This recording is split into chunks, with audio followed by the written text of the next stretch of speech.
Video game movies are a bit like my relationship with my father. They're terrible. But over the last couple of years, video game movies have made somewhat of a comeback. In the years of old, video game movies were always notoriously bad, with movies like 80s Mortal Kombat, Doom with The Rock, and Assassin's Creed. Oh, and don't forget about that dumb 80s Super Mario Bros. Movie. We don't even talk about that either. In 2019, video game movies saw a bit of a resurgence with Detective Pikachu. This wonderful video game adaptation was loosely based off of the game of the same name, and in my opinion this kicked off a new trend of amazing video game movies. So today on Certified Hood Classic, join me today as we take a look at the absolute top 5 best video game adaptations ever made. Starting with number 5. I'm Sonic, a little ball of super energy? Sonic the Hedgehog is a 2020 movie that was created based off of the video game of the same name, and it was directed by James Fowler. And its two main actors are James Marsden and Jim Carrey. Right off the bat, this movie is a very faithful adaptation to the Sonic universe and managed to capture the very vibe that Sega is trying to go for in the games. This movie accepts exactly what it's trying to be and doesn't try to be any whack-ass shit. This just tries to be a straight up Sonic movie and doesn't care if the source material is very strange or if people get it. Due to the movie's faithfulness to recreate the game's content, it manages to strive and become a really great movie. The human actors didn't take away from the movie, and I actually really enjoyed it, and I thought that they brought it up, and usually human actors in a mainly CGI movie will end up dragging it down, but this movie manages to strike a good balance. It's funny and comedic and lighthearted, and James Marsden is the protagonist alongside Sonic himself. This movie starts off in Green Hill Zone and shows Sonic as a young child testing out his abilities. He lives with the Guardian known as Longclaw, who's protecting Sonic and watching over the young hedgehog. And at the start of this movie, we're taught how the rings work, and they're basically used as portals to other worlds. And at the start of this movie, Sonic and his Guardian are attacked by a tribe of echidnas, which are basically Knuckles' people. And from that point, Sonic is sent to the human world of Earth, where he runs into James Marsden character. And this is where the movie goes off and just becomes an absolute comedy.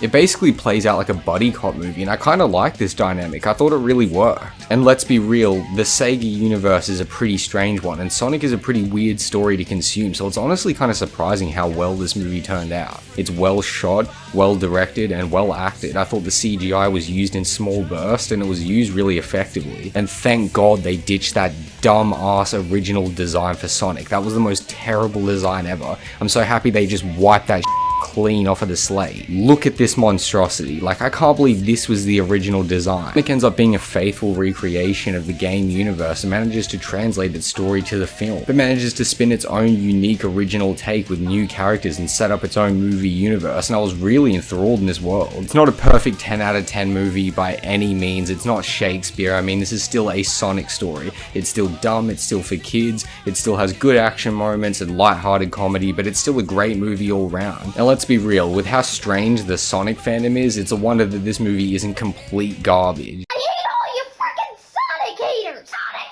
is not a bad franchise anymore! I never thought I'd say this, but the Sonic movie is a certified hood classic. Since this is a dual entry, I'm also going to talk about Sonic 2, which was another movie that I absolutely loved as well. I thought it built off of the first movie really well. It introduces so many new elements to the Sonic lore and the Sonic world in this movie universe and manages to build off of it really well. It adds Knuckles and Tails and manages to show off new abilities for Sonic, new locations, and just overall opens up the story. Its pacing was a little bit bogged down though. I'm just going to say it right off the bat. The human characters in this movie are so annoying. The movie kind of just boots the human characters out towards the start, but then they come in through little bursts throughout the movie, and it's just so annoying. At this point, I reckon they could have just ditched the humans and just made this a mostly Sonic-filled movie, and I wouldn't have minded, honestly. Jim Carrey is great in both of these movies, and his performance always steals the show. He's such a convincing Eggman. When he was first cast, I always used to think he looks nothing like Eggman. This movie has references to so many past Sonic games like Sonic Adventure 2 with the snowboarding scene where Sonic gets chased by Knuckles on snowboards. There's even stuff like Chaos Emeralds, and there's even a reference to Shadow the Hedgehog, who's teased for a sequel, making this a trilogy. Both of these movies were fun, comedic, light-hearted adventures that the whole family can enjoy, and they were actually a surprise. I think literally everyone on Earth thought that both of these Sonic movies were going to be total dog. I never thought I'd say this, but there isn't just one good Sonic movie, but there's two, and that is crazy. But let's keep this video game movie train going, and let's go on to the next entry at number 4. If you're like me, for many years we all waited and held our collective breath for a good Mortal Kombat movie, but us fans were always let down. It was until in 2021 we finally got one. This movie loosely follows the adaptation of the very first video game, but manages to change it up and make it a more movie-like experience. Instead of being centered around Johnny Cage, it's set for a new character with new original abilities and a new story. This regular human guy is so forgettable and so bland, and he's just a character that I overall don't give a about. It's honestly wild to me that Mortal Kombat is such a massive universe with so many iconic characters, and yet for this movie they invented a new human character to be the protagonist. Like, they couldn't just make Scorpion or someone the main character. Like, people would have loved that. Nonetheless, we still got a decent Mortal Kombat movie, and it's actually pretty good. It's well shot, extremely violent, and has amazing action, so it ticks all the boxes for a good Mortal Kombat movie. This movie was panned by some critics and people criticized it, but like, I really don't understand what else you expected from a Mortal Kombat movie. People said, oh, it's just gratuitous violence and it's just killing over and over again, and it's like, bro, you went to see a Mortal Kombat movie, like what else were you expecting? He delivers on the action, the spectacle, and just the raw vibe of the Mortal Kombat universe, and it captures it so well. The characters represent their game counterparts, but they look slightly different, and some of these were for better and some were for worse. I didn't love the look of Raiden in particular. I thought his CGI was a bit cheap looking. I also thought that Scorpion looked like a bit like a budget samurai, to be honest, from Wish.com, and I don't know, he just didn't look super convincing for me. Sub-Zero looked pretty badass though, but like, I really don't understand how you can screw up an ice-themed ninja. It's like brain dead simple, but it fits the Mortal Kombat universe, and it doesn't have to be a complex story. It still just fits what they are trying to go for here, and I kind of like it. This movie has fun and simplistic characters that are charismatic but also slightly forgettable. Like I said, it doesn't have the world's most memorable narrative, but Mortal Kombat is like a video game franchise whose plot you could probably sum up in about 2 sentences. It's just different colored ninjas fighting on different stages. I mean, the fact that this is even a full 2-hour movie is kind of surprising. It delivers on the gratuitous violence, the extreme gore, and the ninjas and all the different colored abilities that the fans are waiting for in a Mortal Kombat movie. Mortal Kombat movie is also a certified hood classic. This is a joyless, soulless exploitation of nostalgia of an IP, and it's a paint-by-numbers kids movie, but with— Man, shut the Angry Joe Rogan. The hell do you know about Super Mario? If you've been endlessly scrolling through YouTube looking for a decent review of Super Mario, don't watch any of these other YouTubers. Watch me. Certified hood classic. Let's go. Don't even bother listening to these idiot critics like Joe Rogan and whatever the rest of these other YouTubers are saying. Listen to a real guy's opinion, like certified hood classic. The Super Mario Brothers movie is absolutely goated. Anyone who tries to say that this movie is bad doesn't know what the hell they're talking about. They don't know a lick about cinema. I've already sung this movie's praises once in this channel before, so I'm not going to go at length here. If you want to watch my review, you can go check it out, or don't. I don't know. Do whatever you want. But overall, this movie is an absolute hood classic, and I'll say it one more time. This movie stars the likes of Charlie Day, Chris Pratt, Anna Taylor-Joy, Jack Black, and Seth Rogen as Donkey Kong. Beautifully recreates the Mario universe and translates it to the silver screen, and all these performances were well cast, and for the story that this movie's going for, they were perfectly represented. I didn't love every single voice, and I felt that some people were trying more than others, but that doesn't change the fact that this is still a great movie and faithfully recreates the Mario universe and brings it to the big screen. This movie is a family adventure, a movie you can take anyone to see of all ages. It's so fun, it's so colorful, and it presents a unique Mario adventure with new characters and new storylines, and it's so much fun. These critics are out here trying to slam this movie, and they don't know what the hell they're talking about. This movie is an absolute hood classic. Go out and support this movie. Don't listen to what they're saying. People have been trying to slam this movie, trying to say all sorts of things like, oh, you know, it's dumb, it's corporate, it feels like a Minions movie. Man, this is way better than Minions. Get that bullshit here. Super Mario Bros. Movie beautifully recreates the Super Mario Bros. Universe and is packed full of references to surrounding Nintendo properties. Everything from other Mario games like Mario Galaxy, Mario Kart, and Super Smash Bros. Old school Nintendo references like Punch-Out and Kid Icarus. The cast are all doing a great job at trying to recreate all of their characters except Anna Taylor-Joy, who's not very good, but other than that, everyone else is doing super well. Seth Rogen again as Donkey Kong is such an underrated casting choice. I love the part where he does the Seth Rogen laugh. Jack Black absolutely kills it as Bowser. And I didn't hate Chris Pratt as Mario, I actually thought he did an alright job. Overall, the Super Mario Bros. Movie, I'll say it again, is a certified hood classic.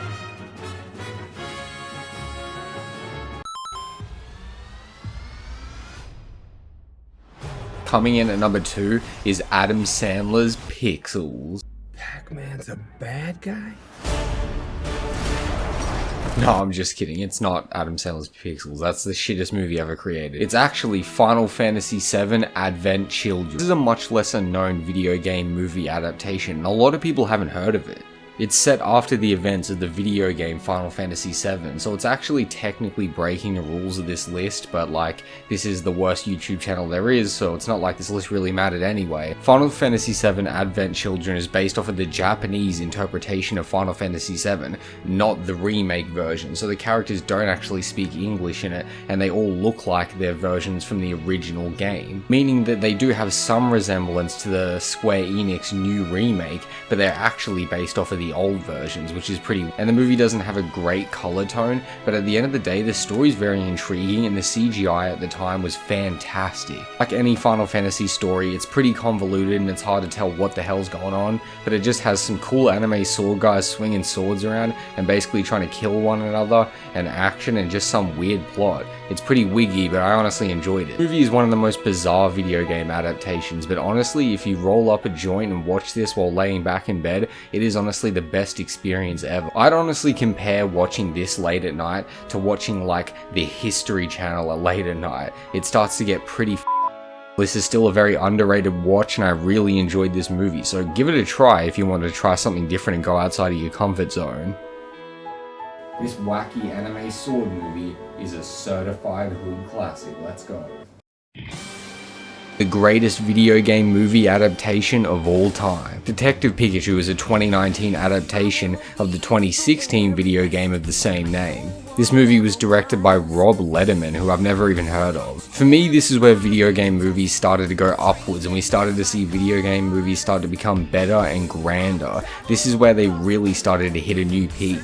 In my opinion, this movie kicked off the recent trend of video game movie adaptation. It's a loose adaptation of the Detective Pikachu storyline, but at the end of the day, it was basically its own thing. This movie borrows elements from all different corners of the Pokemon universe. It uses the Detective Pikachu name to try and have a vessel for the story to ride on, while using a talking Pikachu as its focal point. Comedy is its primary aspect, and the Pokemon are in the forefront. This movie is an absolutely jaw-dropping spectacle. It looks so amazing, and all the Pokemon are so beautifully designed. This is what I imagined as a child what Pokemon would look like if they existed in real life. For years as fans, we wanted a recreation of the Pokemon universe brought to the big screen and done live action, but for some reason Nintendo never wanted to attempt it. But this movie is just straight up amazing. Everything looks so good. It has Pokeballs and references to the Pokemon universe and lots of different Pokemon and comedy and a unique character, but what it doesn't have is Ash Ketchum. For some reason it uses a unique character and ditches Ash, and I really am disappointed by that, considering the fact that this movie was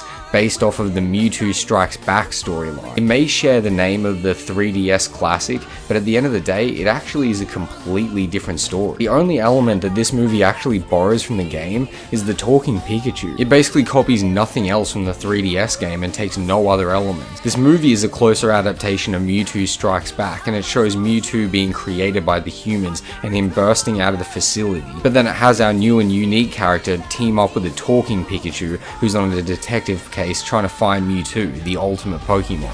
This movie is almost like a Frankensteining of all the different elements of the Pokemon universe, and yet I enjoyed it thoroughly. I thought the story was actually pretty good. Nintendo's first attempt at a Pokemon movie, I'm pretty surprised that this is what they went with, a Detective Pikachu movie.